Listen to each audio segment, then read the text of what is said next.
Hey, here I am again. A blast from the past. That's right. This time we're going to discuss Mr. Archie Moore. Now, first I'm going to give you a little statistics on Archie Moore. Okay, this is KQKC Boxing Channel. Now, if you like what I'm saying, like what you're hearing, please subscribe to this channel. If you like everything about my videos, please hit the notification bell and you will be notified every time I upload a video. And on the way out, always hit that like button. Now, we're going to talk about Mr. Archibald Lee Wright, which is his nickname, the Mongoose. Now, once he got up in age, they called him the Old Mongoose. He was a middleweight, he was a light heavyweight, and he also was a heavyweight. 5'11" with a 75-inch reach. Okay, we know his nationality was American. Now, his mother said he was born in Benoit, Mississippi, but he says he's born in St. Louis, Missouri, and in Illinois. Now, I'm not for sure which one is correct, but he died on December the 9th, 1998, at the age of 81, and he was in California when he died. Now, he had a total fights of 219. Now, he had, out of that 219, he had 186 wins. Wins by KO, 131. 131 KOs out of 219 fights? Wow. That was great back then and now. So, let me tell you a little bit about Mr. Archie Moore. Born Archibald Lee Wright. Now, he was born on December the 13th, 1916. And he was an American professional boxer and the longest reigning world light heavyweight champion of all times. I'm talking about from December 1952 to May of 1962. Now, Klitschko, he was one of the longest reigning heavyweight for a while, but I believe back then Archie Moore really was setting the record. He had one of the longest professional careers in the history of the sport at that time. Competing from 1935 to 1963. Now, the Mongoose, or the Old Mongoose, they called in the later half of his career, Moore was highly strategic and a defensive boxer with a great chin and durability. Moore holds the record of the most knockout wins in boxing history and ranked 4th on the Ring's list of 100 greatest punchers of all time. Moore is rated by prominent boxing websites, Bockrack, as the 3rd greatest pound-for-pound boxer of all time. Moore was also a trainer for a short time after retirement. And that was his first retirement. He was training boxers such as Muhammad Ali, George Frazier, and James Tillis. Now, as a native of Benoit, Mississippi, Moore was raised in St. Louis, Missouri. That's why he said he was born there. But he grew up in poverty, just like most of the heavyweights. You had a lot of people that grew up in poverty. Bernard Hopkins, Adrian Broner, Floyd Mayweather.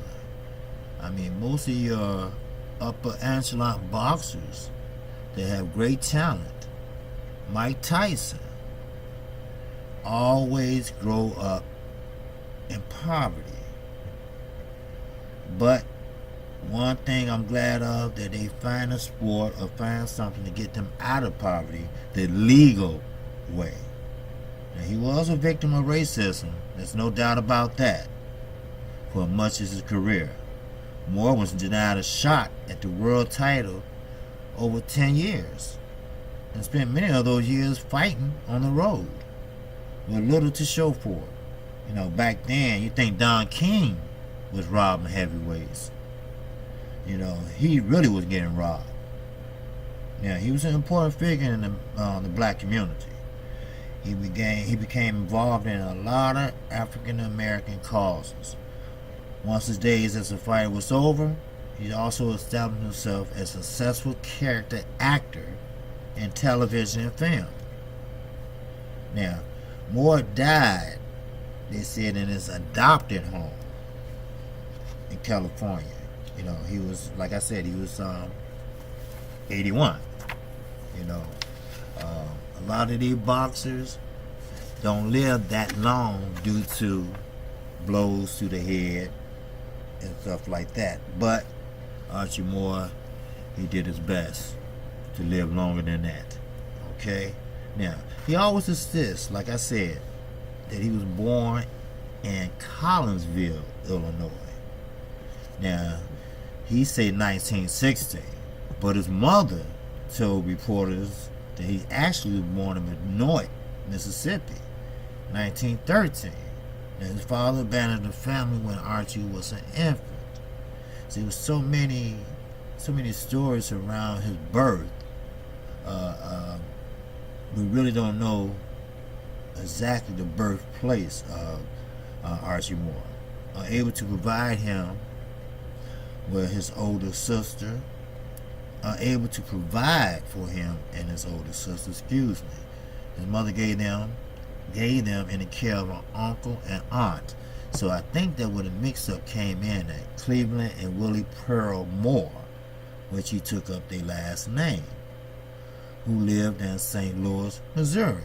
Archie later explained why he was given their surname. It was less questions to be called Moore. He attended a segregated all-black school, just in St. Louis, just like in Chicago and most of your inner cities. All your schools are either black or all white. I never went to school with a white person. I grew up in Chicago on the south side. Never went to school with a white person, grammar school or high school. Why? Because Chicago schools are just segregated like that. You'll find mixed schools in the suburbs, and those are pretty much starting to turn mostly black too. Then most of your whites are moving back down to the downtown area. So, but he also went to Lincoln High School in St. Louis, Missouri. Although he never graduated, his uncle and aunt provided him with a stable upbringing. But after his uncle died in a freak accident around 1928, Moore began running with a street gang. One of his first thefts was a pair of oil lamps from his own home, which he sold that he would have money to buy boxing gloves. He didn't have any money. He was broke. He was in poverty. He had to do what he had to do. He later recalled of his stealing. It was inevitable that I would be caught. I think I knew this even before I started. But somehow the urge to have a few cents in my pocket made me overlook this. Eventually, after he was arrested for attempting to steal change from a motorman's box on a streetcar, he was sentenced to a 3-year term at a reform school in Boonville, Missouri. He was released early for the school for good behavior after serving 22 months. Around 1933, Moore joined the Civilian Conservation Corps, working for the Forestry Division at a camp in Poplar Bluff, Missouri. Having determined to become a boxer, he decided to make his work at the camp a form of training. He later recalled that the other boys constantly kidded him about one daily exercise, and that's standing upright in the bed of a trunk as he drove along primitive forest roads, waiting until the last possible moment before ducking or weaving away from tree branches. The captain of the camp permitted him to organize a boxing team, which competed in Golden Glove tournaments in southern Missouri and Illinois. Many of his fights occurred in a racially charged atmosphere. I wouldn't doubt that, and later described one of them against a white boxer named Bill Richardson in Poplar Bluff. I knocked down. This is KQKC stating word for word. Okay, now this is his own words, not mine. I knocked him down with a volley of head punches about 1 minute into round one. His brother, which was the referee at that time, they did things like that. He was furious at me, and he told me to keep my punches up. Since I had been hitting Bill in the head, I would have missed him altogether if I threw my punches any higher. But the referee said I had fouled him. I got steamed at this and offered to fight the referee too. Archie Moore was a tough dude. I resolved not to hit Bill any place but his head. In the second round, I dropped him with a left hook, then spun his head like a top. I heard a man at ringside say, "For 2 cents, I would shoot that nigger." Now, I'm going to repeat that. At ringside, a man said for 2 cents, probably $2 today or $4, he said, "I would shoot that nigger." Not nigga, nigger. As Tupac would say, nigger is the word where people will hang you with a rope, white people. Nigga is the people that are in the club jamming with gold ropes around their neck. Now, you know the difference? Well, that's the difference.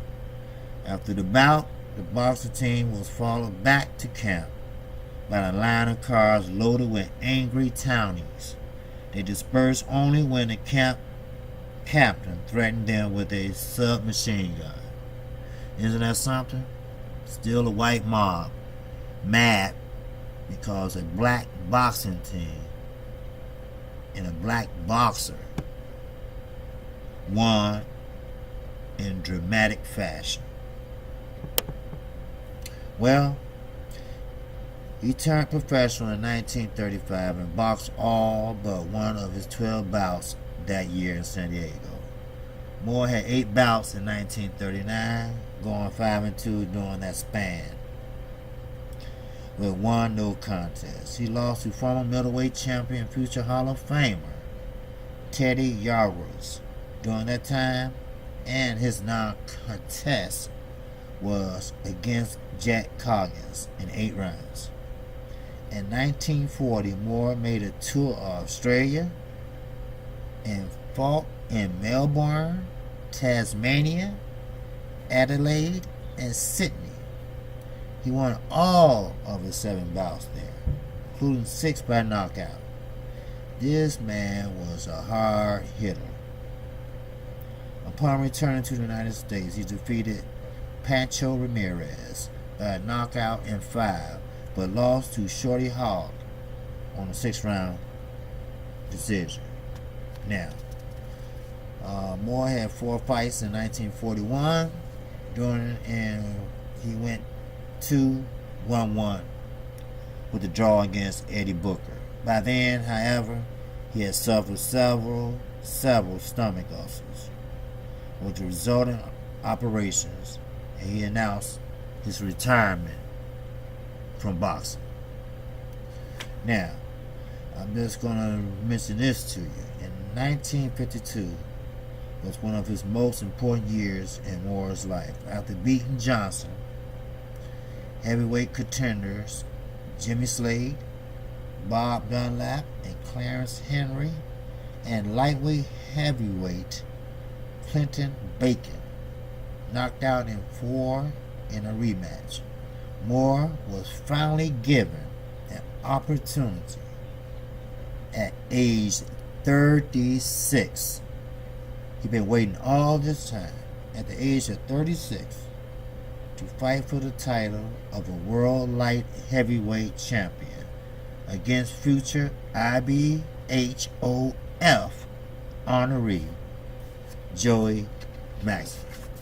Now, Archie Moore was a hell of a dude. He was a hell of a boxer. That's why when I hear boxers like Deontay Wilder, Anthony Joshua, Lennox Lewis, Mike Tyson, all the heavyweight champs who says they risk their lives in the ring. Well, that is true. They do risk their lives in the ring. A lot of people have died inside the ring. A lot of people have had seizures inside the ring. But they also risk their lives outside the ring. Boxers these days, they favor money and monetary gain before they follow respect, honor, and respect for themselves and their family.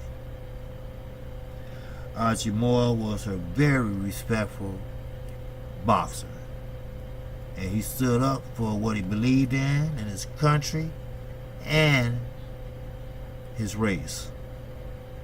He went through a lot of racial tension at that time, something we don't have privilege to go through.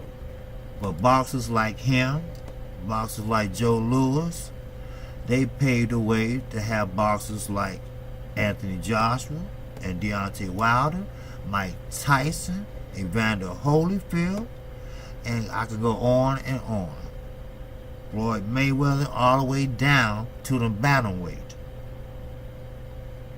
So, we need to always respect the older boxers, and also give them respect when we discussing boxing, because those guys paved the way for the guys today to be where they are and where they're going. Remember this, KQKC gonna close after I tell you this. You don't have a future unless you know about your past. And with that, if you like what I'm saying, subscribe to KQKC Boxing Channel, and I'll be back with you with another video. Peace.